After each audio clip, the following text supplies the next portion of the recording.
Ya, Assalamualaikum warahmatullahi wabarakatuh. Apa kabar semuanya?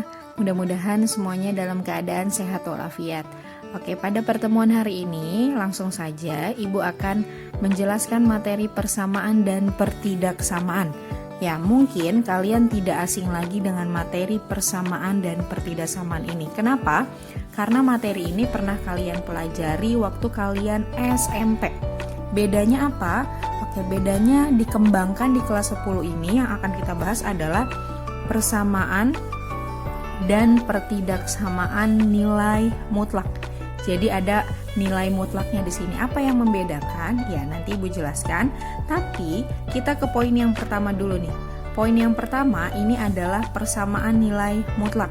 Ya, jadi kalau kita mau mempelajari persamaan nilai mutlak, kita harus tahu dulu yang pertama persamaan linear satu variabel. Ya, tentu kalau yang ini kalian pernah pelajari ya waktu SMP kelas antara kelas 8 atau kelas 9 gitu ya.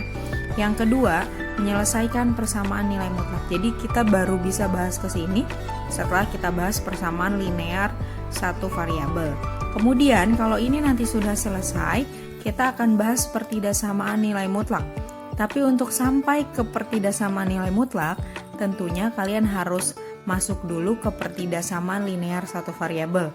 Ini pun waktu di SMP kalian sudah pernah bahas, jadi kita akan ulang sedikit saja. Setelah ini sudah terbahas, baru kita ke sini. Ini poinnya, yaitu adalah menyelesaikan pertidaksamaan nilai mutlak gitu. Nah, setelah keduanya terbahas, kita kembangkan lagi pertidaksamaannya ke dalam pertidaksamaan lain. Jadi pertidaksamaan lain ini nanti ada pertidaksamaan rasional dan irasional. Nah, kurang lebih itulah gambaran materi yang akan kita pelajari untuk bab pertama. Oke, bisa dipahami ya? Ya, sekarang kita mulai aja ke bagian yang pertama. Bagian yang pertama itu ada persamaan nilai mutlak. Ya, untuk persamaan nilai mutlak tadi sudah Ibu jelaskan, kita akan membahas ini ya apabila persamaan linear satu variabel sudah kita ulang ya. Kita sekarang mau ulang dulu persamaan linear satu variabel, atau kalau disingkat adalah apa kalau disingkat? Ya, PLSV. Ya. Ini kita punya bentuk umumnya. Bentuk umumnya itu adalah AX plus B sama dengan C. Ya, siapa sih A ini? A ini adalah koefisien dari si X. Jadi angka yang ada di depan X. Kemudian B dan C. B dan C ini adalah konstanta. Itu ya. Si X-nya ini adalah variabel. Nah, variabel ini boleh huruf apa aja ya, ini bebas. Boleh huruf apa aja gitu kan ya? Atau ya terserah kalian nanti ya, atau pada soalnya apa aja, tidak terpaku atau tidak selalu nilainya adalah X. Di sini B dan C-nya ini boleh bilangan berapa aja. Dengan catatan A-nya nggak boleh 0. Jadi semua angkanya boleh berapapun kecuali A-nya. Nah, karena kalau misalnya A-nya 0, jadi 0 kali X itu nanti akan 0. Nah, nggak ada variabel X-nya lagi, ya kan? Nah, itu sedikit gambaran untuk bentuk umum dari persamaan linear satu variabel. Oke, kita langsung ke contoh soalnya aja coba ya. Kira-kira masih ingat nggak sih? Ya, contohnya misalnya. Ya, tentukan himpunan penyelesaian atau tentukan penyelesaian dari. Oke, yang pertama kita punya 4X dikurang 3 sama dengan 8. Ya, kita mau cari nilai X-nya berarti gimana? 4X min 3-nya pindahkan ke kanan ya. Kalau pindah ruas jadi berubah tandanya, yang tadinya min 3 jadi plus 3. Berarti 4X sama dengan 8 tambah 3 12. 4 kali X sama dengan 12. Kita cari X-nya. X-nya harus berapa sih supaya kalau dikali 4 itu hasilnya 12? Ya, kita buat aja 12. 4 kalau pindah ke sini bukan jadi di kanan tapi jadi di bawah. Karena ini bentuknya perkalian. Berarti 12 dibagi 4. Berarti nilai X-nya adalah 3. Oke, sampai sini jelas gak? Jadi ingat ya, kalau dia bentuknya pengurangan atau penjumlahan, pindah ke kanan atau pindah ruas berarti jadi bilangan yang sebaliknya. Kalau min 3 pindah ke kanan jadi plus. Nanti kalau plus 3 pindah ke kanan jadi min. Tapi kalau 4X ini kan tidak ada tanda plus atau minnya ya. Ini adalah artinya perkalian. Jadi kalau perkalian pindah ke kanan jadinya pembagi. Nah ini yang perlu diingat. Oke, kita ke contoh yang kedua aja kalau gitu. Contoh yang kedua ini ada misalnya kita punya 8X ditambah 3 sama dengan 5X ditambah 18. Oke, kita cari nilai X-nya. Kumpulkan semua nilai X-nya atau variabel X-nya di sebelah kiri. Berarti 8X, 5X-nya pindah ke kiri jadi min 5X sama dengan 18, 3-nya pindah ke kanan jadi min 3. Ya, ini yang Ibu maksud. Kalau dia plus pindah ke kanan jadinya min. 8X kurang 5X adalah 3X. 18 kurang 3 ini nilainya adalah 15 sehingga X-nya adalah ya 15 dibagi dengan 3 atau X-nya adalah 5. Nah, inilah himpunan penyelesaiannya. Oke, itu untuk contoh yang pertama dan ya kita lanjut ke contoh yang ketiga. Contoh yang ketiga ini ada 6 dikali X min 2 sama dengan 14 dikurang X tambah 5. Ini sama dengan ini. Ya, gimana sih cara mengerjakannya? Nah, ingat di sini kalau ada tanda kurung itu berarti artinya kali. Berarti ini kali ke sini. Nah, 6 kali X berarti 6X, 6 kali min 2 berarti min 12. Sama dengan, kalau ini apa bedanya yang di kiri dengan yang di kanan? Kalau yang di kiri ini 6 langsung buka kurung ya, berarti langsung kali. Kalau yang di kanan 14 dikurang, nah buka kurung dulu, kemudian di depannya ada pengurangan. Berarti bukan atau salah kalau kalian kalikan 14 dikali X, 14 dikali 5 seperti ini, itu salah. Karena di sini ada tanda negatifnya. Berarti negatif itu kali ke dalam. Itu jadi yang di depan tanda kurung itulah yang dikalikan. Berarti 14 ya. Min kali X min X, min kali 5 min 5. Nah, seperti ini. Baru kumpulin semua variabel X-nya ke kiri 6X, min X pindah ke kiri jadi plus X ya. Kemudian 14 dikurang 5 jadinya 9 ya. Min 12 pindah ke kanan jadinya plus 12 ya. Ini jadinya 7X sama dengan 9 tambah 12 21. Berarti X-nya berapa? 21 dibagi dengan 7. Oke, berarti X-nya adalah 3.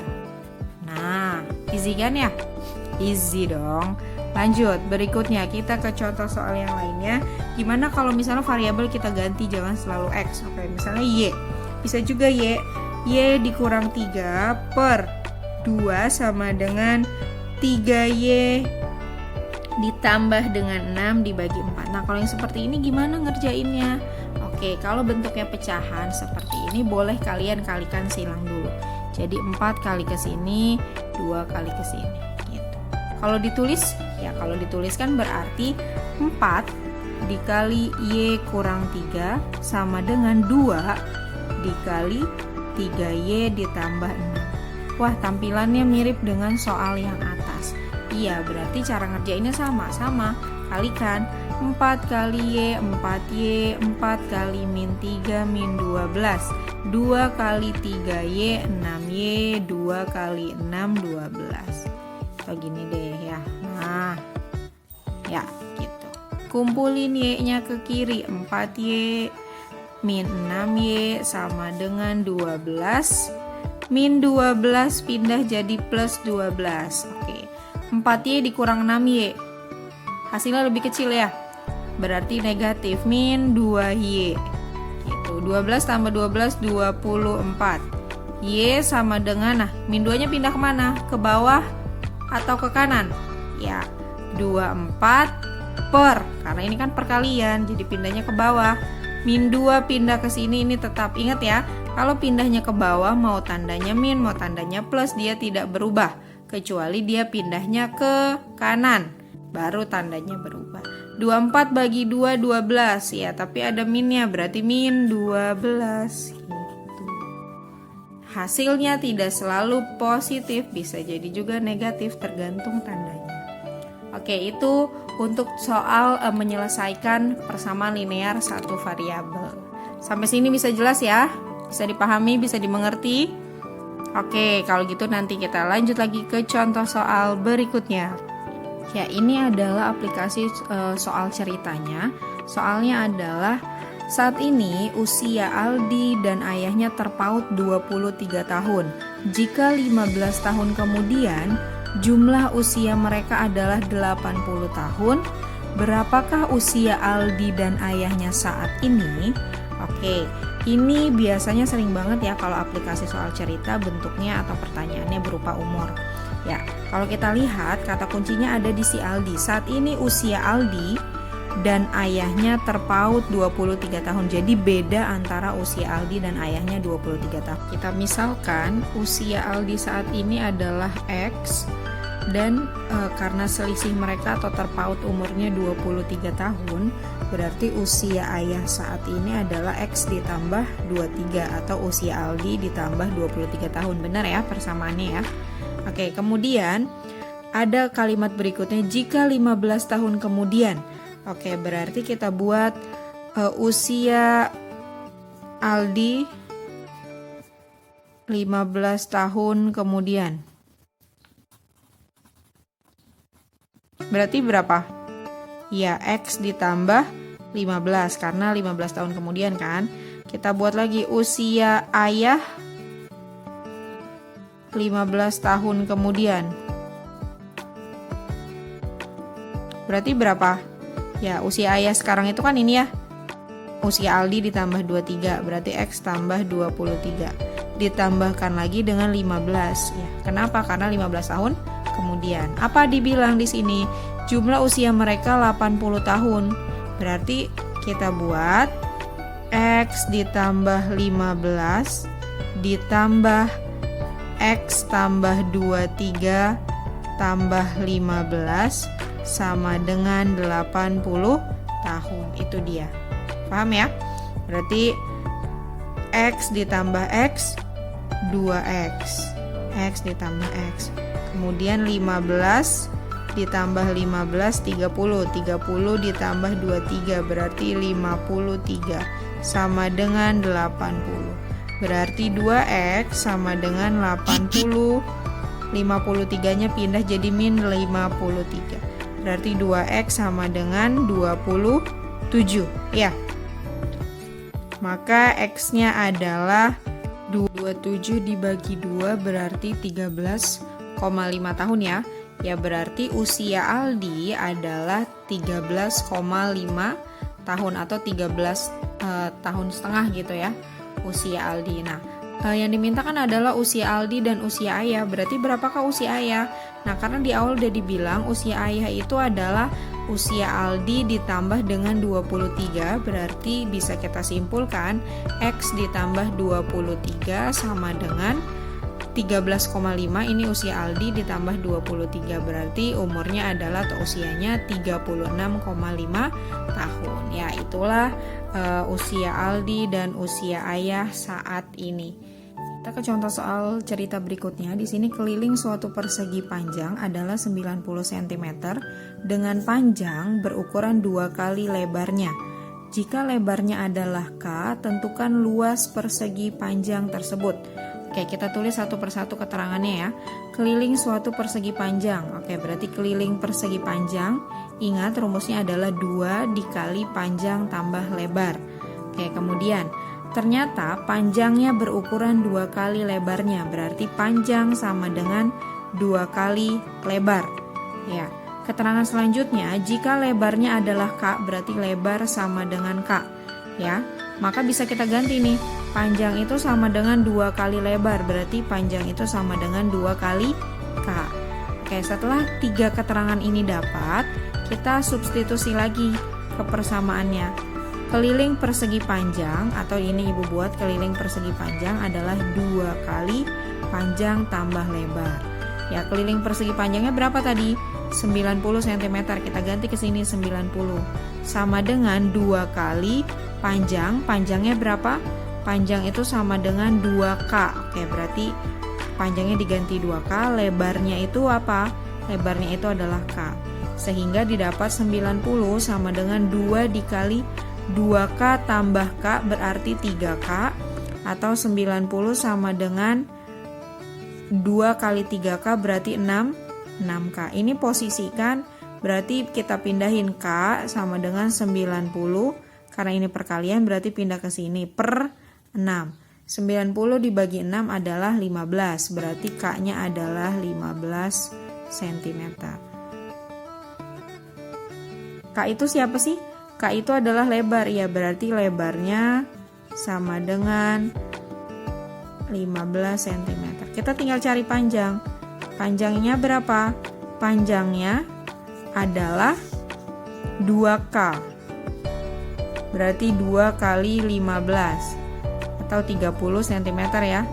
Sudah terjawab. Apa yang diminta? Luas persegi panjang. Masih ingat gak luasnya?